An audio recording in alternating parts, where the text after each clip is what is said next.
Assalamualaikum warahmatullahi wabarakatuh. Hari ini kita akan membincangkan satu tajuk yang menarik, iaitu hutan untuk kesejahteraan ummah. Dalam perbincangan ini, kita mula akan berbincang tentang hutan di dunia, dan selepas itu kita bincang pula tentang hutan di Malaysia. Kemudian diikuti pula kita membincangkan tentang apakah manfaat-manfaat hutan yang boleh didapati oleh manusia, kemudian cabaran terhadap hutan, dan apakah seterusnya, dan apakah cadangan penyelesaian kepada cabaran-cabaran tersebut. Sebelum kita memulakan membincangkan tentang hutan dunia, mula-mula mungkin saya ingin bertanya, apakah persepsi kita terhadap hutan? Maknanya bila kita bercakap tentang hutan, apa yang sampai ke kepala kita? Ya? Kebanyakan orang bila kita mengatakan tentang hutan, kita akan terfikir tentang satu tempat yang gelap, yang menakutkan, yang penuh dengan binatang-binatang buas dan sebagainya. Ya? Dan ini tidak pelik kerana kita telah dibiasakan dengan perkataan-perkataan yang sedemikian. Dan perkara ini bukan hanya berlaku pada kita masyarakat Malaysia. Ini juga berlaku kepada masyarakat di Barat. Contohnya di Amerika dan juga di Eropah. Ya? Dan ada satu buku yang pernah saya baca yang bertajuk Wilderness and the American Mind, yang ditulis oleh Profesor Roderick Nash daripada University of California, Santa Barbara. Dia adalah seorang ahli kaji sejarah, historian, environmental historian. Dan dalam bukunya dia memang menyatakan bahawa orang-orang Amerika dahulu memang melihat hutan ini sebagai satu yang menakutkan, satu tempat yang liar dan yang perlu ditukar kepada satu kawasan yang lebih selamat dan sebagainya. Ini adalah mungkin kerana didikan dan juga persepsi yang telah diberi oleh keluarga ataupun ibu-ibu bapa ataupun nenek-nenek kita terhadap hutan tersebut. Jadi ia tidak begitu pelik. Tapi sebenarnya hutan adalah satu tempat yang banyak fungsinya, banyak manfaatnya, dan ia telah memberi perkhidmatan kepada masyarakat dan juga ummah. Okay, saya nak memberi definisi apakah dia hutan, ya, sebab kita juga perlu tahu apa yang dimasukkan dalam hutan. Dan ini kita ambil petik daripada Kementerian Tenaga dan Sumber Alam yang mendefinisikan hutan. Hutan adalah tanah yang meliputi kawasan melebihi 0.5 hektar. Dan dalam kawasan tersebut, ia mempunyai pokok-pokok yang berketinggian melebihi 5 meter. Maknanya pokok itu tinggilah. Dan juga ia mempunyai litupan, kanopi ataupun silara yang melebihi daripada 10%. Jadi dari situ kita boleh mendefinisikan kawasan yang mempunyai ciri tersebut adalah kawasan yang kita boleh namakan sebagai hutan. Dan hutan ini ialah dipenuhi oleh pokok-pokok. Dan ini bila kita cakap tentang pokok, kita teringat dengan dalam surah Ibrahim ayat 24 hingga 25 yang mengatakan, tidakkah engkau melihat, wahai Muhammad, bagaimana Allah mengemukakan satu bandingan, iaitu kalimah baik adalah sebagai sebatang pohon yang baik, yang pangkalnya, akar tunjangannya teguh, dan cabang pucuknya menjulang ke langit. Dan ayat yang seterusnya, dia mengeluarkan buahnya pada tiap-tiap masa dengan izin Tuhan. Dan Allah mengemukakan perbandingan itu untuk manusia supaya mereka beringat. Jadi hutan-hutan ini penuh dengan pokok-pokok, dan pokok-pokok ini akan tumbuh dan akan mengeluarkan buah dan sebagainya, dan dia akan tumbuh dan sebagainya. Dan proses ini berjalan berkali-kali. Dan ini yang menjadikan hutan itu satu entiti yang organik, yang membesar, dan juga ia akan mengalami kitaran-kitaran yang tertentu. Kita lihat juga dari segi hutan dunia. Ya, dari segi hutan dunia, apakah dari segi di peringkat dunia ni, hutan meliputi 31% daripada kawasan tanah global. Dan kalau kita buat pengiraan, luas hutan di dunia ialah 4.06 bilion hektar.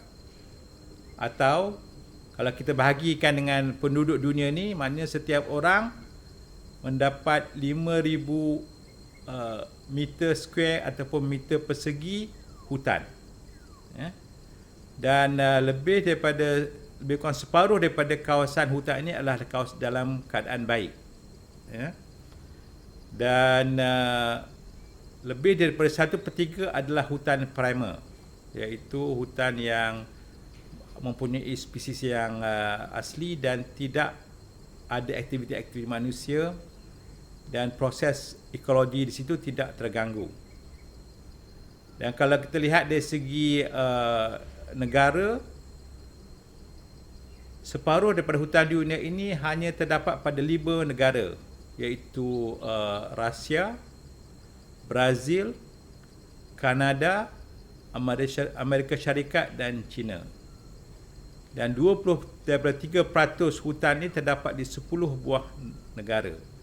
Jadi ini adalah satu statistik yang kita boleh kongsikan untuk menunjukkan kepentingan hutan di peringkat global. Dan kalau kita lihat slide ini, taburan hutan dunia ini adalah mengikut zon ekologi. Kerana hutan ini dia tumbuh berdasarkan kepada iklim, iaitu taburan matahari dan juga taburan air ataupun kelembapan. Dan ini akan menjadikan kawasan-kawasan tersebut mempunyai hutan-hutan yang berbeza. Ya. Dan kita boleh bagikan secara zon utama bahawa terdapat hutan jenis boreal, hutan jenis hutan temperate ataupun hutan sederhana, hutan separa tropika dan juga hutan tropika. Dan kita di Malaysia adalah mempunyai hutan dari segi hutan jenis tropika. Dan di sini saya tunjukkan beberapa dalam gambar saya yang hutan-hutan yang saya pernah pergi. Ya, ada hutan di Ethiopia, saya pernah pergi hutan di Ethiopia, mempunyai hutan-hutan yang tertentu. Hutan yang di Brunei, saya pernah pergi hutan paya gambut di Brunei, di mana tanahnya berair dan pokoknya mempunyai pokok spesies-spesies yang tertentu. Hutan di di selatan timur Amerika Syarikat, di mana hutan ini dipenuhi oleh pokok-pokok jenis pine, shortleaf pine, loblolly pine dan sebagainya. Dan saya pernah pergi ke hutan di Brazil, hutan Atlantik, yang mempunyai lebih kurang sama dengan hutan Malaysia, kerana Brazil dekat Sao Paulo hutannya adalah lebih kurang pada hutan jenis tropika. Dan juga saya pernah pergi di Jawa, melihat hutan yang terdapat pokok jenis damar minyak, iaitu jenis conifer yang tumbuh di kawasan tinggi. Dan juga saya pernah pergi hutan pine di Poland. Ya. Jadi banyak jenis hutan yang terdapat, dan ia sangat menarik kalau kita boleh pergi melawat hutan-hutan tersebut. Dan seperti yang kita terangkan tadi bahawa 5 negara yang terbesar yang mempunyai hutan, contohnya Rusia, 20% pada hutan terletak di Rusia, Brazil, 12% pada hutan di Brazil, di Kanada 9% pada hutan terletak di Kanada, Amerika Syarikat sebanyak 8% dan di China sebanyak 5%. Jadi negara-negara ini memang kawasan dia besar dan punya hutan di situ. Dan kita juga melihat trend dari segi kawasan hutan global. Dan kita lihat bahawa dari segi wilayah, ada wilayah-wilayah dari segi, bila kita cakap wilayah ni, kita bercakap tentang Asia, Oceania, Europe, Amerika Utara dan Amerika Tengah, Amerika Selatan dan Afrika. Dari segi perubahan kawasan ni berbeza-beza. Ada yang bertambah dari tahun ke tahun, ada yang berkurangan. Ini ialah bergantung kepada tekanan dan juga pengurusan hutan tersebut.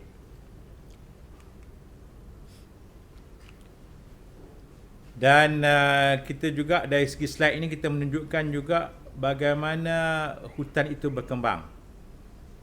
Ya. Dan juga bagaimana berlakunya penyahutanan ataupun deforestation yang berlaku. Dan kita lihat bahawa kadar kepada penyahutan ataupun deforestation itu berkurangan. Jadi ini adalah kerana timbul kesedaran betapa pentingnya hutan tersebut, dan setiap negara mempunyai strategi untuk mengurangkan bagaimana proses deforestation ini berkurangan. Dan slide ini menunjukkan hutan dunia berdasarkan iklim. Kita melihat bahawa 45% daripada luas hutan terletak di kawasan tropika. Diikuti pula di kawasan sejuk, kawasan boreal 27%, diikuti pula kawasan hawa sederhana temperate 16%, dan juga subtropical 11%. Jadi ini nak menunjukkan bahawa kawasan tropika mempunyai hutan yang banyak, iaitu lebih kurang 45% daripada keluasan hutan dunia. Dan slide ini menunjukkan jenis-jenis hutan berdasarkan kepada ekologi dan sebagainya. Jadi ada banyak jenis hutan yang kita boleh lihat dan ia diurus dengan kaedah-kaedah yang tertentu. Dan ini nak menunjukkan taburan, slide ini menunjukkan taburan hutan hujan tropika. Ya, dan kalau kita lihat pada kawasan yang bulatan merah tersebut ialah di Malaysia, di mana hutan kita ialah jenis hutan hujan tropika. Hutan hujan tropika terdapat juga di kawasan Afrika, di kawasan Kongo dan sebagainya. Kalau di Amerika Selatan, di kawasan Brazil, Amazon, sedikit di Peru dan sebagainya. Itu adalah taburan hutan hujan tropika yang penting dari segi manfaatnya. Okay, sekarang kita bincang pula hutan di Malaysia. Kalau kita lihat dari segi taburan hutan di Malaysia, Malaysia mempunyai lebih kurang 18 juta hektar hutan. Dan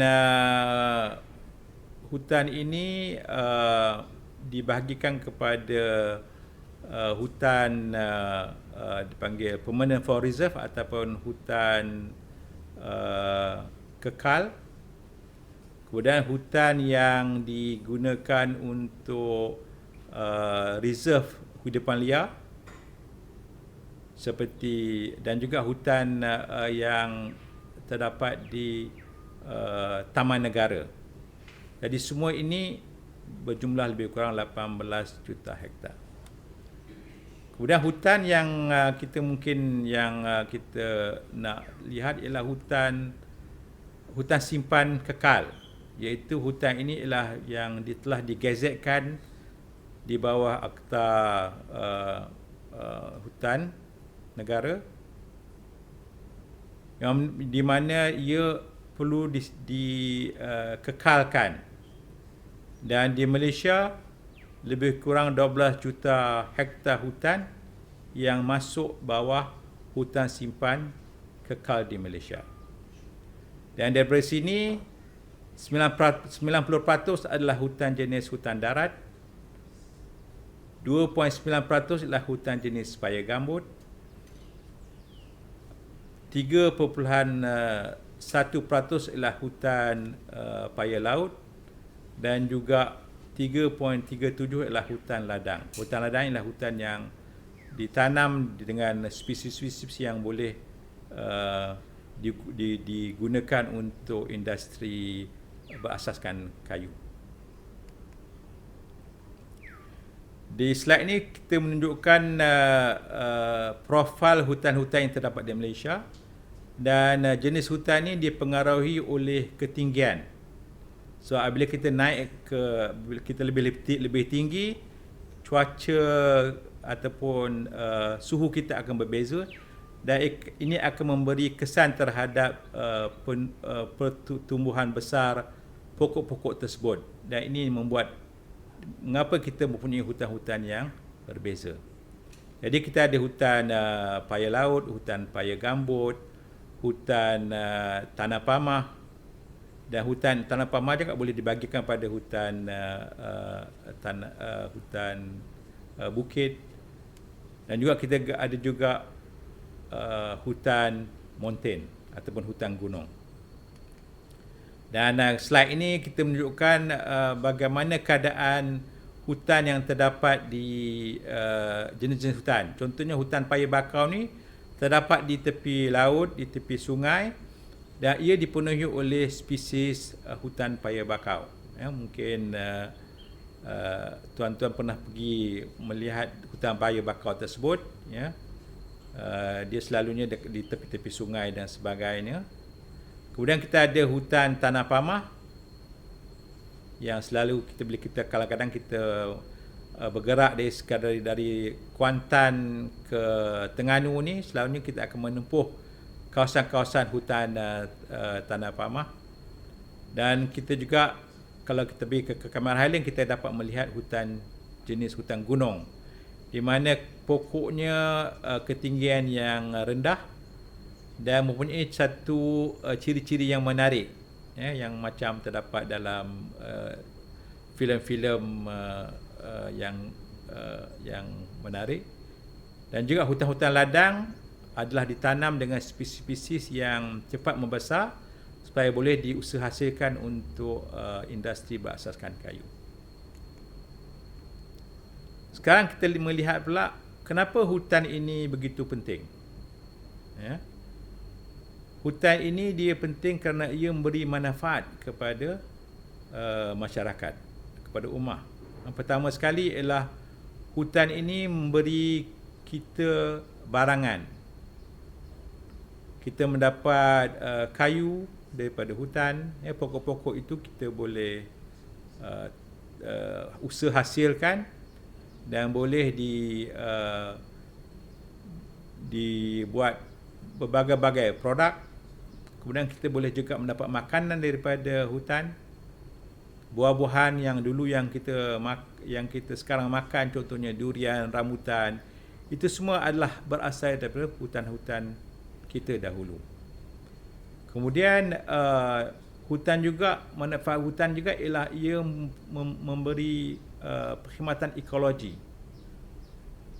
Contohnya yang paling penting sekarang ialah bagaimana hutan ini menyerap karbon dioksida. Kita tahu bahawa karbon dioksida ini telah meningkat, dia punya paras dia, dan hutan boleh menyerap karbon dioksida ini dan menyimpan dalam pokok tersebut karbon. Jadi ini boleh memperlahankan kesan iklim dunia. Dan hutan juga merupakan sumber air kita, ya. Air-air yang kita dapat untuk kita minum kebanyakan datang daripada sungai-sungai yang terdapat di hutan. Jadi itu mengapa ia penting, dan kawasan-kawasan ini kita namakan sebagai kawasan legih ataupun kawasan tadahan air, di mana sungai-sungai ini dijaga supaya boleh mengalirkan air yang bagus untuk kegunaan manusia. Selepas itu, manfaat hutan ialah ialah tempat biodiversity. Di sini terdapat banyak jenis-jenis pokok yang terdapat di hutan, terdapat hidupan liar, dan ini juga memberi satu takungan ataupun tempat di mana binatang-binatang ini boleh hidup dan sebagainya. Dan kita baru ini dikejutkan dengan COVID-19, ya. Dan kebanyakan binatang-binatang hidupan liar di hutan ni, dia mempunyai virus dan tertentu, dan apabila hutan ini diganggu, jadi kehidupan liar ni mungkin akan keluar daripada hutan tersebut dan boleh menyebabkan virus-virus ini keluar daripada hutan dan menyerang manusia. Ini kita namakan sebagai penyakit zoonosis, iaitu penyakit yang berasal daripada binatang, dan kebanyakan binatang ini ialah datang daripada hutan-hutan. Jadi itu kerana kita perlu menjaga hutan supaya ia tidak virus-virus ini tidak terkeluar daripada hutan tersebut. Dan selain itu, hutan juga memberi manfaat sosial kepada manusia dari segi rekreasi dan sebagainya. Dan kalau kita bincangkan hutan dari segi biodiversity, kita lihat negara kita, contohnya Malaysia, adalah negara yang keempat mempunyai jumlah spesies pokok terbanyak. Ya, jadi hutan di Malaysia adalah sangat kaya kerana ia mempunyai spesies pokok terbanyak dalam satu kawasan.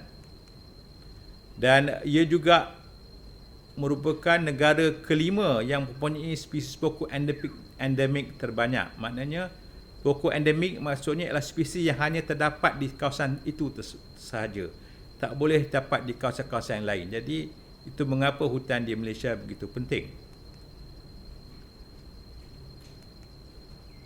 Dan hutan juga seperti kita bincangkan tadi, kalau berdasarkan slide ini, ialah ia mampu untuk menyerap karbon dioksida.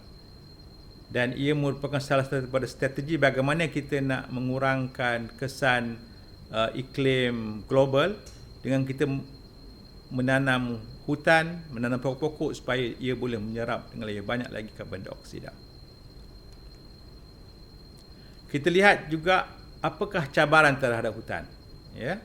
Walaupun kita katakan bahawa kita mempunyai banyak hutan dan sebagainya, tetapi hutan ni dia ada ancaman terhadap hutan tersebut. Pertama sekali ialah hutan ni, cabaran pertama ialah penukaran penggunaan tanah kepada pertanian komersial. Ya, hutan-hutan ni adalah kawasan tanah dan aktiviti pertanian seperti penanaman kelapa sawit, proses urbanisasi akan menggunakan kawasan-kawasan tersebut dan menukarkan penggunaan tanah tersebut. Kemudian cabaran terhadap hutan ialah bencana. Kita lihat bahawa di setengah tempat dunia kita lihat berlakunya kebakaran hutan. Ya. Di mana api ini akan membakar hutan-hutan dan akan membunuh pokok-pokok tersebut. Jadi ini juga menjadi isu yang penting. Berlakunya taufan, apabila berlakunya taufan, angin-angin yang kuat ini akan memusnahkan pokok-pokok yang ada di situ, dan ini akan menyebabkan gangguan terhadap hutan tersebut. Kemudian kita juga melihat cabaran yang seterusnya ialah penebangan dan pencerobohan hutan haram. Kita lihat bahawa ada individu ataupun sindiket yang melihat hutan ini sebagai tanah yang perlu diterokai, ya, untuk aktiviti pertanian, aktiviti penanaman buah-buahan dan sebagainya. Perubahan iklim dunia juga memberi cabaran dan ancaman terhadap hutan, ya. Dan ini juga boleh menukarkan jenis-jenis spesies yang terdapat di situ. Kemudian konflik peperangan, ya. Kita tahu bahawa terdapat di tempat-tempat di dunia yang berlaku peperangan, dan bila berlaku peperangan jadi hutan-hutan ini dimusnahkan dan sebagainya. Dan cabaran terhadap hutan juga ialah berlaku kemerosotan hutan, bahawa hutan-hutan ini ditebang, diusik dan sebagainya, dan akibatnya hutan menjadi serpihan dan hutan menjadi semakin kecil. Dan slide yang saya tunjukkan menunjukkan ancaman-ancaman yang berlaku kepada hutan-hujan tropika, bagaimana kemerosotan berlaku, bagaimana hutan-hutan tersebut ditukar kepada penggunaan kawasan tanah guna yang lain. Dan apabila berlaku pemencilan ataupun pemecahan hutan, jadi fungsi ia sebagai unit ekologi ini berkurangan. Jadi ini juga akan menyebabkan proses-proses ekologi yang berlaku di dalam hutan tersebut terbantut, dan juga ini akan menyebabkan proses tersebut tidak dapat dilakukan secara optimumnya. Dan secara penyelesaian kepada cabaran tersebut, pertama sekali ialah perlunya pengurusan hutan yang lestari. Ya, ini penting. Hutan-hutan perlu diuruskan dengan cara yang baik, dengan adanya proses pensijilan, pengawalan berterusan dan penguat kuasa undang-undang. Maknanya individu ataupun kumpulan yang nak meneroka hutan secara haram ni perlu tangkap dan juga dibawa pada pengadilan. Yang kedua ialah menyedarkan manusia terhadap kepentingan dan manfaat hutan. Ini penting sebab pendidikan dan kesedaran ini juga memberikan satu tindakan daripada individu untuk menjaga khazanah ini dengan baik supaya boleh digunakan untuk generasi yang akan datang. Kemudian penyelesaian seterusnya ialah adaptasi kesan perubahan iklim global. Bagaimana hutan-hutan ini kita uruskan supaya ia boleh adapt kepada kesan perubahan iklim global. Dan seterusnya ialah restorasi dan penanaman semula kawasan hutan. Kita tahu bahawa hutan-hutan kita telah ditebang, telah guna ataupun telah terganggu dan sebagainya. Jadi kita perlu ada satu aktiviti untuk kita menanam balik semula hutan-hutan yang terganggu ini supaya ia boleh tumbuh kembali dan boleh proses ekologi ini berlaku dengan baik. Dan kita tahu bahawa hutan ini bukan hanya masalah dia bukan hanya berlaku di peringkat Malaysia, tetapi di peringkat antarabangsa. Jadi pendekatan kepada penyelesaian inilah perlulah kepada kerjasama dan kesekapatan negara-negara yang lain dan juga organisasi antarabangsa. Jadi maknanya perlu bersepakat, duduk semeja, cuba selesaikan isu-isu berkaitan dengan perhutanan di peringkat global. Dan seterusnya ialah memberi pemerkasaan kepada organisasi tempatan dan akar umbi untuk bersama-sama untuk menyelesaikan masalah ini. Ini penting kerana banyak organisasi tempatan yang memang aktif dan mahu membuat sesuatu di peringkat tempatan untuk menyelesaikan masalah-masalah berkaitan dengan hutan. Dan ada satu hadis yang daripada riwayat Muslim, Bukhari pun ada, tentang kelebihan menanam pokok. Ya, kita tahu bahawa restorasi ini penting. Rasulullah SAW bersabda, tidak ada seorang Muslim yang menanam pokok kecuali sesuatu yang dimakan dari tanaman itu akan menjadi sedekah baginya, dan yang dicuri akan menjadi sedekah. Apa sahaja yang dimakan oleh binatang buas darinya, maka sesuatu yang dimakan itu akan menjadi sedekah baginya. apapun yang dimakan oleh burung darinya, maka hal itu akan menjadi sedekah baginya. Tidak ada seorang pun yang mengurangi kecuali itu akan menjadi sedekah baginya. Jadi hadis ini menunjukkan bagaimana mulianya kita untuk menanam pokok, ya, dan lebih-lebih lagi pokok ini kita akan dapat digunakan oleh hidupan liar dan juga untuk membantu proses ekologi yang boleh berlaku dalam kawasan hutan.